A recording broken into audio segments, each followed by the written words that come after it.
Okay, greetings everyone. So today we are going to do another very important part of the chapter 6 class 10 life processes, and in that we'll begin with the human respiratory system, and meanwhile I'll also keep on telling you about the aquatic animals, and then later on we'll move to the plant world where we will study about the respiration in plants. So in human, when it comes to respiration, people think that सांस लेना और सांस छोड़ना, है ना? कल yoga day था, काफी लोग ब्रीदिंग में ही लगे हुए थे कि योगा का मतलब है अनुलोम विलोम करना, सांस लेना, सांस छोड़ना. So respiration का मतलब ये बिल्कुल भी नहीं है. That is a part of the respiration. इसी तरह से yoga is योग. When you connect your body soul with the supreme, that is yoga. So we are doing yoga in wrong ways, but we shall discuss it some other day. Let us come back to the wrong notion about respiration. People think that only breathing is respiration. No. Respiration, we can divide it into two parts, external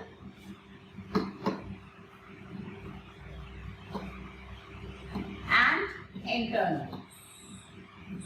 There are two types of respiration, or there are two parts of respiration, external respiration and internal respiration, right? External respiration means breathing. जो आप सांस लेना, जिसको आप actually respiration समझते हैं ज्यादातर लोग, वो सिर्फ एक्सटर्नल रेस्पिरेशन है. That is breathing. Breathing means taking in oxygen. We don't take only oxygen, we take the air, है ना? हम घूमने तो नहीं जाते हैं फिल्टर लगा के oxygen to mouth, oxygen to mouth. We breathe in the air and we breathe out the air. But the air that we breathe in has 21% oxygen.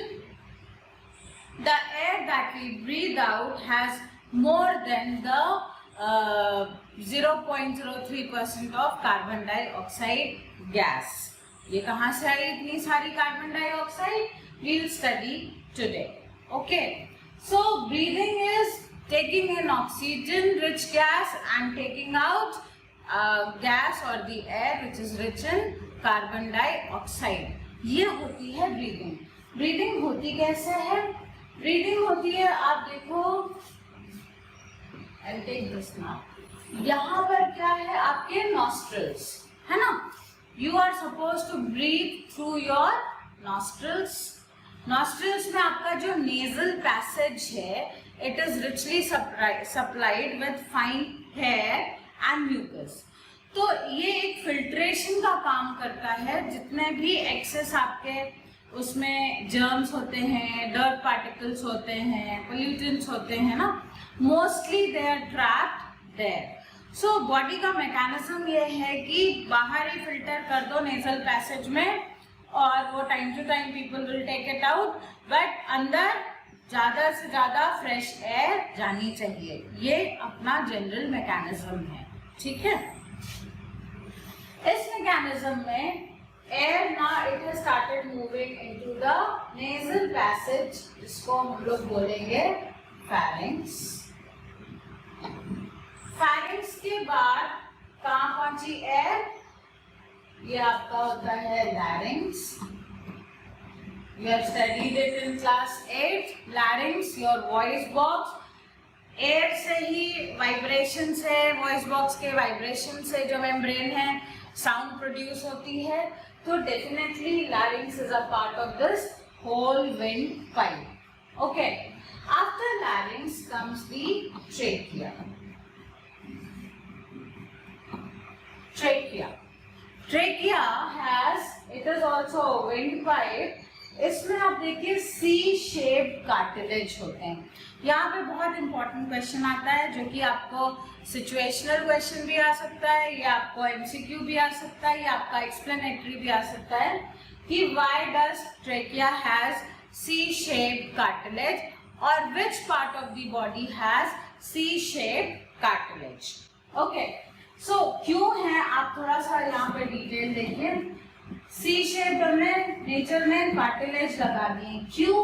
क्योंकि अगर आपने किसी भी कंडीशन में, एडवर्स कंडीशन में, किसी भी हालत में ये जो वॉल्स ऑफ ट्रैकिया हैं, muscular walls, they should not collapse, है ना, दे शुड नॉट कोलैप्स। आप एक सॉक लीजिए, उसमें थोड़ी थोड़ी दूर पे चूड़ियां फंसा दीजिए, है ना, you must have seen certain structures like that, तो वो कभी भी कोलैप्स नहीं करेगा, और जैसे ही आप वो चूड़ियां निकाल देंगे, सॉक्स कोलैप्स कर जाएंगे, ठीक है।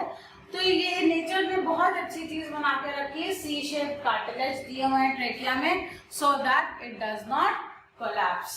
Fine, the wind is moving, the air has reached there. Now यहाँ आके ये अब दो हिस्से में डिवाइड कर जाती है, we call it bronchi. We call it bronchi. Now bronchi again gets divided into smaller thin tubes. We call them bronchioles. ये आपको याद करना पड़ेगा, ठीक है। We call it bronchioles. Biology में डायग्राम पढ़ने का एक तरीका है, और बायोलॉजी ना वे बहुत इजी है। If you remember the diagram, you can explain it. You can answer all the questions. ठीक है? So ये bronchioles हो गए, और इन bronchioles के end पे balloon टाइप के sacs लगे रहते हैं.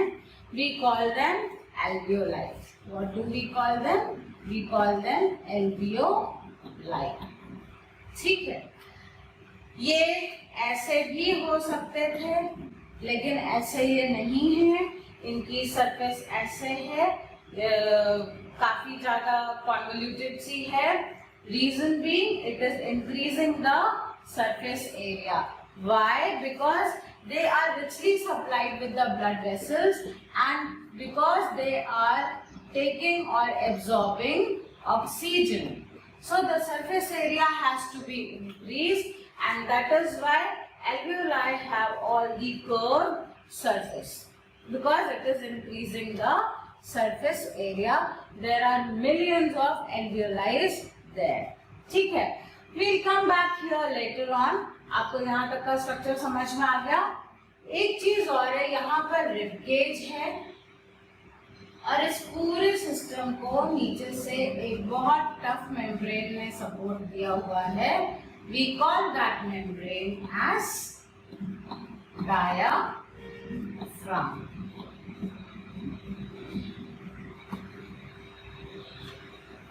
Rib cage and diaphragm together, they increase and decrease the surface area of the lung, the capacity of the thoracic capacity. ठीक है, तो होता क्या है, जब आप ब्रीद इन करते हो, जब आपने ब्रीद इन किया, आपने पढ़ा होगा rib cage goes up and diaphragm moves down, so the capacity of the chest increased, air came in. ठीक है, excuse me. Similarly, when you breathe out, the rib cage comes down to its original place and diaphragm goes up. Squeeze करा, air बाहर निकल गई.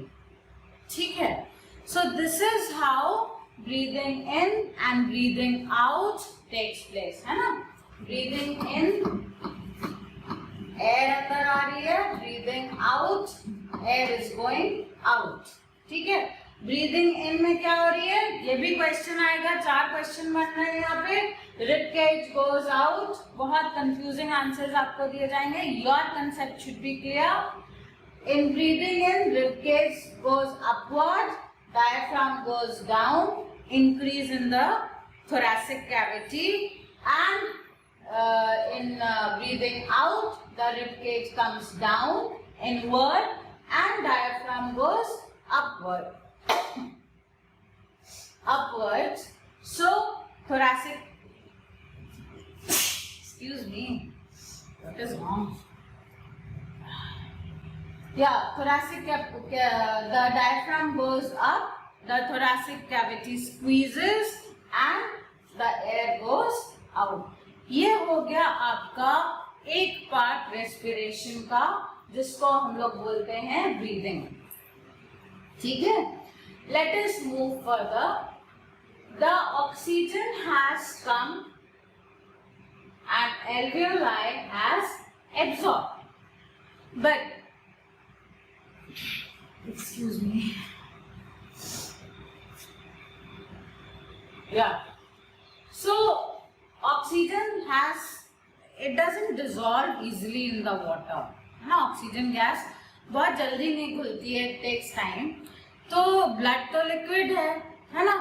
तो oxygen carry कैसे होगी? हम लोग ह्यूमन बीइंग्स हैं, हाईली मोटाइल हैं. We are speaking, we are playing, we are writing, we are dancing ना, वी आर वर्किंग.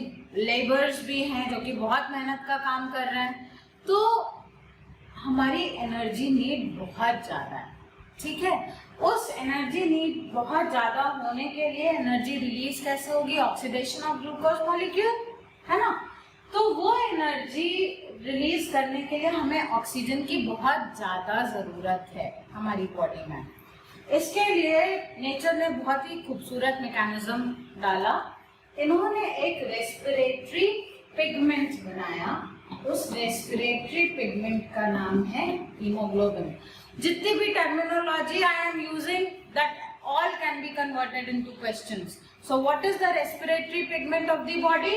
Hemoglobin. ठीक है, हीमोग्लोबिन बनता किस चीज से है? आयरन. तो जो लोग एनेमिक हो जाते हैं उनमें आयरन की कमी तो हीमोग्लोबिन की कमी, हीमोग्लोबिन की कमी तो कम से कम ऑक्सीजन सेल तक पहुंच रही है. तो आप भले कितना खा लो, जब ऑक्सीजन ही कम है, जब ऑक्सीडेशन ही कम हो रहा है, तो एनर्जी भी कम ही रिलीज होगी. That is why anaemic people feel tired all the time. ठीक है, ओके. सो हीमोग्लोबिन यहाँ पर प्रेजेंट है और हर haemoglobin is a good friend of oxygen. They are buddies. Haemoglobin ने ऑक्सीजन का हाथ पकड़ा और पहुंच गए हार्ट में. हार्ट से ब्लड की सप्लाई, है ना, through the arteries all the body parts में हो गई. ठीक है, ये हो गई हमारी ऑक्सीजन पहुंचने की. कार्बन डाइऑक्साइड भी क्या एफिनिटी रखता है हीमोग्लोबिन से? नहीं रखता. कार्बन डाइऑक्साइड का कैरियर कोई नहीं है. Carbon dioxide gets dissolved into water very easily. So carbon dioxide कैसे वापस आती है यहाँ तक? By the process of diffusion. Please write it. Who carries oxygen? Hemoglobin. How does carbon dioxide is carried in the blood? By the process of diffusion from the higher concentration to lower concentration. ठीक है, तो अब ये carry भी हो गए. अब हमारी ऑक्सीजन जो है वो सेल तक पहुंचेगी. ठीक है, I hope this is clear to you. So right, now respiration, second part. जो हमारी रेस्पिरेशन था, it was divided into two parts. One was breathing, taking in of the gas, air rich in oxygen, taking out of the air rich in carbon dioxide. So breathing in, breathing out, है ना. Inhalation, exhalation. Next, जो दूसरा part है respiration का, that is known as cellular respiration. What do we call it? We call it cellular respiration. Okay. Cellular respiration भी 3 तरीके का होगा, हम लोग देखेंगे. हमारे पास क्या है? Glucose molecule. ठीक है, 3 कंडीशन में एनर्जी निकल सकती है.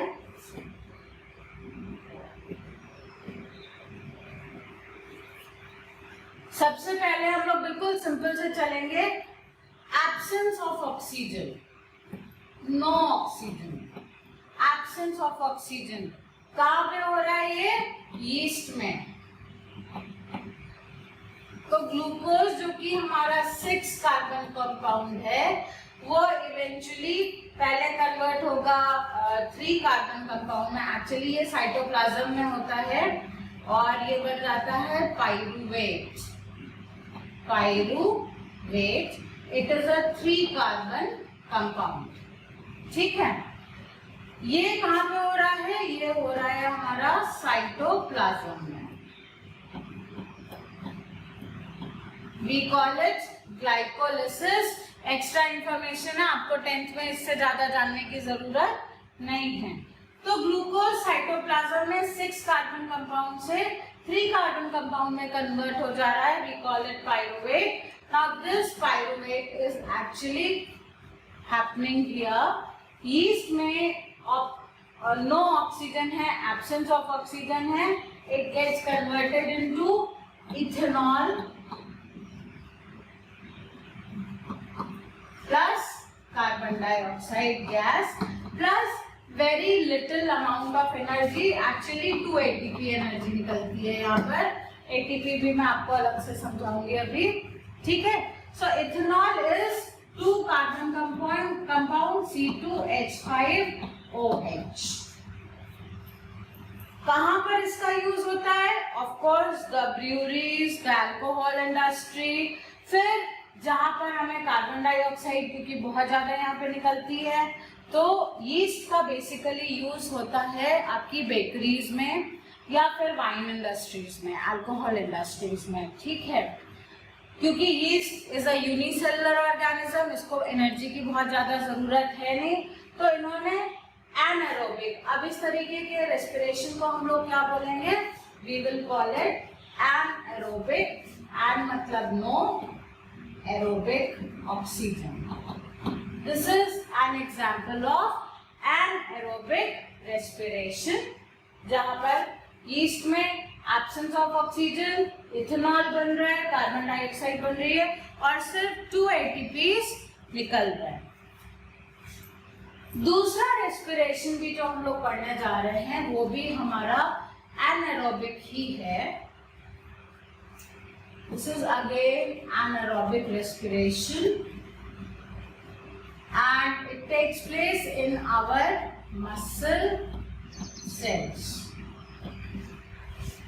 What happens? You played a lot और या आपको बहुत जोश चढ़ा, आपने एक दिन में, क्योंकि आपको हमेशा एक्सरसाइज नीचे से ऊपर कम टाइम लिमिट से ज्यादा टाइम लिमिट की तरफ एक्सटेंड करना चाहिए। आप बहुत ज्यादा जोश में थे। Instead of doing working out for 10 minutes you worked out for half an hour, है ना? आपको आधे घंटे खेलने थे फुटबॉल, आपने 3 घंटे खेल लिया। हुआ क्या? You are suffering from the muscle cramps, या मसल्स में आपके दर्द हो रहा है। ऐसा क्यों हुआ? आपकी बॉडी हैबिचुअल है एक regular amount of energy release करने के लिए, there is a breathing rate, है ना? आपने क्या किया? एक्सेस करा, you are working out like anything. What happened? आपकी बॉडी को एनर्जी की ज्यादा जरूरत पड़ी। वो ज्यादा जरूरत उसने, आपकी ब्रीदिंग रेट तो बढ़ गई। जब आप खेलते हो या वर्कआउट कर रहे हो या बहुत स्पीड में डांस कर रहे हो, बहुत स्पीड में साइकिलिंग कर रहे हो, है ना, आपकी ब्रीदिंग रेट बढ़ जाती है। क्यों बढ़ जाती है? जल्दी जल्दी आप ब्रीथ करते हो, ज्यादा से ज्यादा ऑक्सीजन आए, ज्यादा से ज्यादा वो ऑक्सीजन सेल तक पहुंचे, ज्यादा से ज्यादा जल्दी से जल्दी आपको एनर्जी रिलीज हो। बॉडी ने आपकी ब्रीदिंग रेट बढ़ा दी, लेकिन तब भी आप मान नहीं रहे, आपको और एनर्जी चाहिए। तो क्या हुआ? आपकी मसल्स में एनारोबिक रेस्पिरेशन हो गया। ये पाइरूवेट जो था, it got broken into lactic acid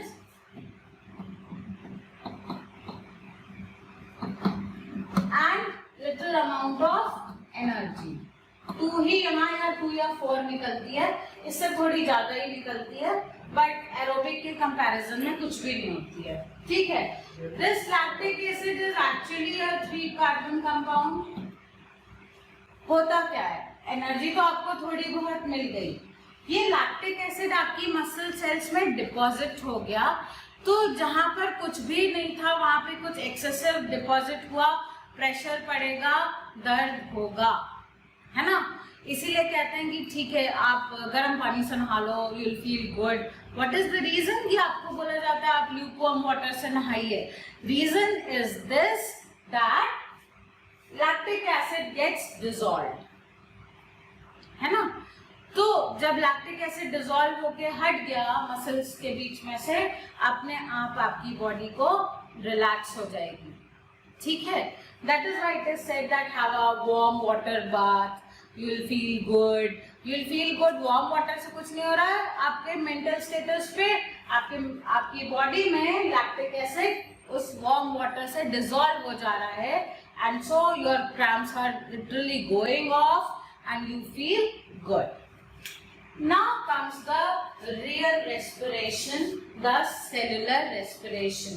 तो सेल के साइटोप्लाज्म में ग्लूकोज पाइरुवेट बन गया, 3 कार्बन कंपाउंड। अब इसके ऊपर में aerobic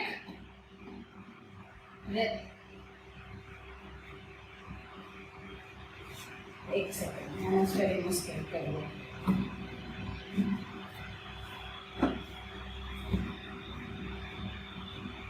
now aerobic respiration is taking place, ठीक है। और हमारा ग्लूकोज जो है C6H12O6 था, इससे ये पाइरुवेट 3 कार्बन कंपाउंड बन गया। ये 6 कार्बन था, ये 3 कार्बन था। इससे ज्यादा आपको टेंथ में जानने की जरूरत नहीं है, दिमाग उधर बिल्कुल मत दौड़ाइए। Come back here. Now what happens, ये आपकी ग्लाइकोलाइसिस हो गई साइटोप्लाज्म में। Now this pyruvate will enter into the powerhouse of the cell. We call it mitochondria. We call it mitochondria. Mitochondria is the powerhouse of the cell. Two membrane structure. Inner membrane is folded into finger-like projections. We call them cristae. मेरे ख्याल से book में तो diagram नहीं है, but इतनी information आप जानिए, आपके लिए जरूरी है। और माइटोकॉन्ड्रिया में ये आपका ग्रैन्युलर मैट्रिक्स है, ठीक है। थोड़ा सा एक्स्ट्रा बता रही हूँ आपको। माइटोकॉन्ड्रिया में क्रिस्टी के ऊपर में आपके F1 पार्टिकल्स होते हैं, पेरोक्सिसोम्स। एक्चुअली आप सोचो सेल वैसे ही वो नहीं दिख रही है ना। सेल के अंदर भी माइटोकॉन्ड्रिया, कितना बड़ा इलेक्ट्रॉन माइक्रोस्कोप, कितनी हाई पावर का रेजोल्यूशन का चाहिए हमको। उस माइटोकॉन्ड्रिया के अंदर भी ह्यूमंस ने पता लगा लिया कि अंदर क्रिस्टी है, क्रिस्टी के ऊपर में F1 पार्टिकल्स हैं, एंड एक्चुअली जो ऑक्सीडेशन ऑफ ग्लूकोज या पाइरुवेट हो रहा है वो इस जगह पे हो रहा है, ठीक है।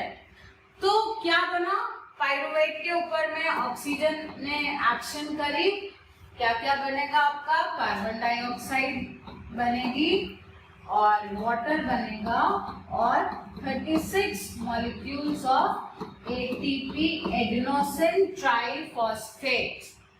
I am writing name here, adenosine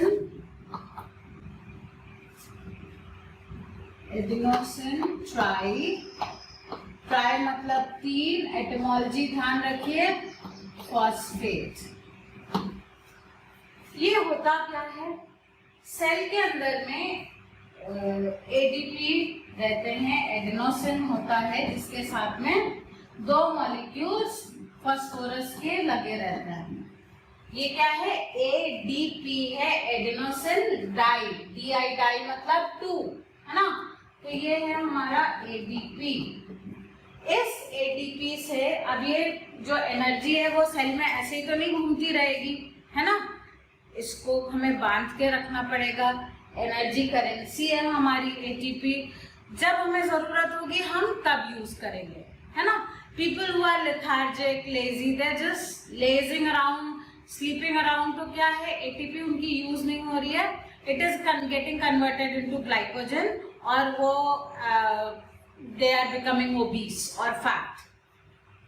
Anyways, यहाँ पर ये जो एनर्जी है ये एक बॉन्ड बना लेती है और ये तीसरा फॉस्फेट मॉलिक्यूल इस बॉन्ड से जुड़ जाता है and now it is ATP adenosine triphosphate. Try means 3. ये बॉन्ड जो होता है ये बहुत स्ट्रॉन्ग है, एनर्जी बहुत ज्यादा होती है इसकी. ये बॉन्ड ही जब हम काम कर रहे हैं, मैं आपको पढ़ा रही हूँ, मेरी एनर्जी यूज हो रही है, आप बैठ के पढ़ रहे हो, आपकी एनर्जी यूज हो रही है ना. Mind is processing, your brain is processing using energy. कहाँ से आ रही है? ATP is getting converted back into ADP, क्योंकि ये बॉन्ड हमारा टूटता जा रहा है और वो एनर्जी हम लोग अपने लाइफ प्रोसेसेस में यूज कर रहे हैं. ठीक है, तो इस तरीके से सेलुलर रेस्पिरेशन, एरोबिक रेस्पिरेशन होता है. ये इक्वेशन आपकी बैलेंस नहीं है, केमिस्ट्री में आपने इक्वेशन बैलेंस करनी सीखी हुई है. So please balance it and let me know that you have balanced it. So this is what is happening in cellular respiration. Actually 38 ATPs बनते हैं, लेकिन ये जो पूरा प्रोसेस है इसमें भी तो एनर्जी खर्च होगी ही ना. तो ये एनर्जी कहाँ से मिल रही है इस पूरे प्रोसेस को करने के लिए? यहाँ से 2 ATP खर्च हो जाएंगे. हमारा नेट गेन जो है वो 36 ATP का है by the oxidation of 1 molecule of glucose. ठीक है, this is how it is happening. Okay, next, respiration and plants. I hope this is clear. No, but I would like to tell you about the fish also, aquatic animals, है ना. आपने fish में पता ही है respiration takes place through the gills. लेकिन आप कभी भी किसी एक्वेरियम में देखिए फिश का मुंह बराबर ऐसे चलता रहता है ना, इट गोज वेरी फास्ट. क्यों? क्योंकि fish is taking oxygen which is dissolved in water. Oxygen आपको पता है बहुत रेडिली डिसॉल्व नहीं होती है. ठीक है, तो जब ऑक्सीजन हमारी रेडिली डिसॉल्व नहीं होती है, पानी में उतनी ज्यादा मात्रा में नहीं है, तो ऑफकोर्स हमारा ब्रीदिंग रेट ज्यादा ही होगा. ठीक है, जब ब्रीदिंग रेट इसीलिए ज्यादा ही होगा, इसीलिए फिश में या एक्वेटिक एनिमल्स की ब्रीदिंग रेट टेरेस्ट्रियल एनिमल्स से ज्यादा होती है, क्योंकि टेरेस्ट्रियल एनिमल्स आर लकी, उनको एबंडेंस में ऑक्सीजन मिली है 21% in the air, whereas water में